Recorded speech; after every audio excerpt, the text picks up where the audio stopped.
માં નવા 150 foot road પર બની રહેલા નવા બ્રિજનો કેટલોક ભાગ તૂટી ગયો છે। જેસીબી મશીનની મદદથી તૂટેલો ભાગ દૂર કરવામાં આવી રહ્યો છે। નવા નિર્માણ પામી રહેલા બ્રિજનો વચ્ચેનો ભાગ બેસી ગયો।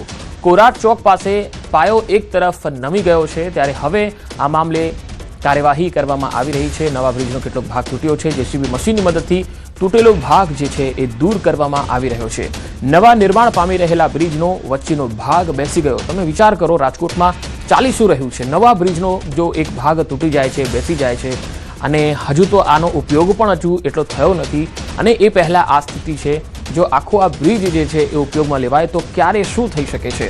તો જે લોકો પણ આ ભ્રષ્ટાચારી આચરી રહ્યા છે તેમની સામે પણ એક્શન લેવાવા જોઈએ। હાર્દિક મારી સાથે જોડાયા છે રાજકોટથી। હાર્દિક, આ નવો નિર્માણ થયેલો આ બ્રિજ છે જેમાં એક ભાગ તૂટી જાય છે, આ ચાલે જ કેવી રીતે? પહેલા તો એક કોન્ટ્રાક્ટર કોણ હતો જેણે આ રોડ બનાવ્યો હતો, અને શું કહે છે મનપા?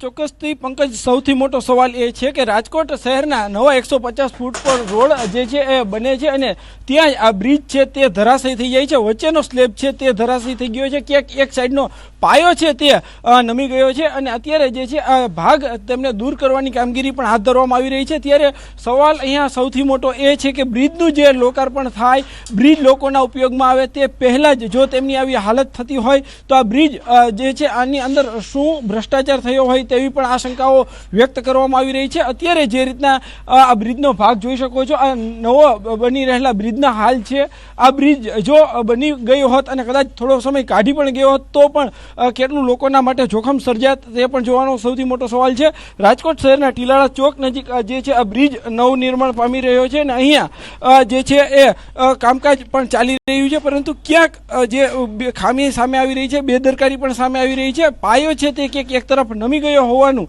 અત્યારે જે સ્પષ્ટ રીતે સામે આવી રહ્યું છે। આ ભાગ જે છે એ ધરાશયી થયો છે। અત્યારે તાત્કાલિક કોન્ટ્રાક્ટર દ્વારા જેસીબી મશીનની મદદથી તેમને દૂર કરવાની કામગીરી પણ હાથ ધરવામાં આવી રહી છે। ત્યારે અહીંયા જે છે આ નવા બની રહેલા બ્રિજની આવી સ્થિતિ જોવા મળી રહી છે। આ કેટલોક ભાગ જે છે ધરાશયી થતા તાત્કાલિક તેમને દૂર કરવામાં આવી રહ્યો છે। જોકે મનમાં પણ છે સવાલો।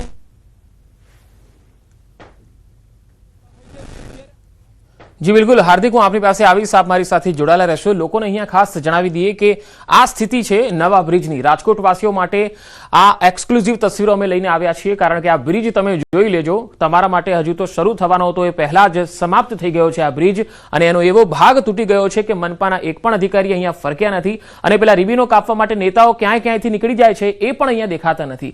આ સ્થિતિ છે। તમે ચૂંટેલા જે જનપ્રતિનિધિઓ છે એ તમારા માટે આ પ્રકારની વ્યવસ્થાઓ કરી રહ્યા છે, અને પેલા જાડી ચામડીના થઈ બેઠેલા જે અધિકારીઓ છે જેઓ લાખોનો પગાર લે છે એ તમારા માટે આવા કોન્ટ્રાક્ટરો નિમે છે કે જેથી બ્રિજ ફટાફટ તૂટી જાય અને ફરીથી કોન્ટ્રાક્ટ નવોસરથી રિન્યુ થાય।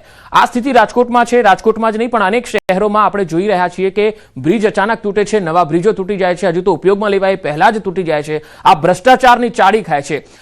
હાર્દિક મારી સાથે લગાતાર જોડાયેલા છે। હાર્દિક, હવે આમાં એન્જિનિયરની જવાબદારી ફિક્સ થશે?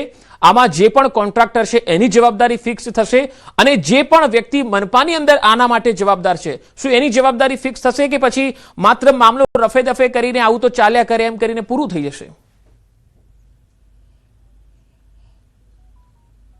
પંકજ, સૌથી મોટો સવાલ જ એ ઊભો થાય છે કે હવે તંત્ર કેવા પગલાં લે છે, કેમ કે હજુ આ બ્રિજ બની રહ્યો છે, બ્રિજનો કેટલોક ભાગ છે તેનું કામ પણ અત્યારે ચાલી રહ્યું છે। જોકે એ બ્રિજ જે છે એ ચાલુ થાય એ પહેલાં જ જે અત્યારે ધરાશયી થયો છે, ત્યારે અહીંયા કેવી બેદરકારી રહી હતી, આ પુલ જે છે આ ભાગ ધરાશયી થયો છે, તેમની પાછળનું કારણ શું છે તેમને લઈને પણ અનેક સવાલો જે છે એ અત્યારે ઉઠી રહ્યા છે।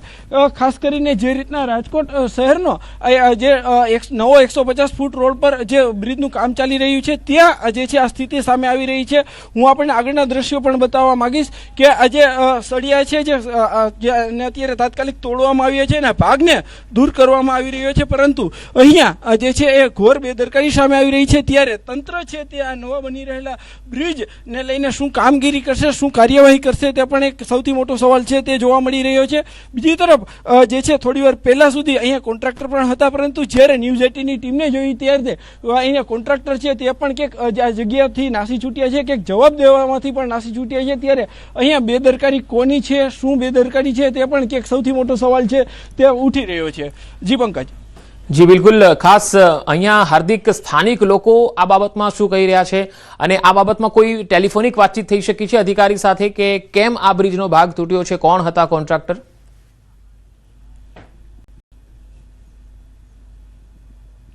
ચોક્કસથી પંકજ, હજુ સુધી આ મામલે છે તે ટેલિફોનિક જે જાણ નથી, જે હજી વાતચીત અધિકારીઓ સાથે નથી થઈ ચૂકી, પરંતુ ક્યાંક ને ક્યાંક આ બ્રિજ ધરાશયી થતા લોકોના મનમાં પણ સવાલ છે. આ બ્રિજ છે તે એકદમ રોડની જે નીચેની સાઈડ છે. આપણે અહીંયા લોકોની સાથે જી હાર્દિક, હું આપની પાસે આવીશ, આપ મારી સાથે જોડાયેલા રહેશો.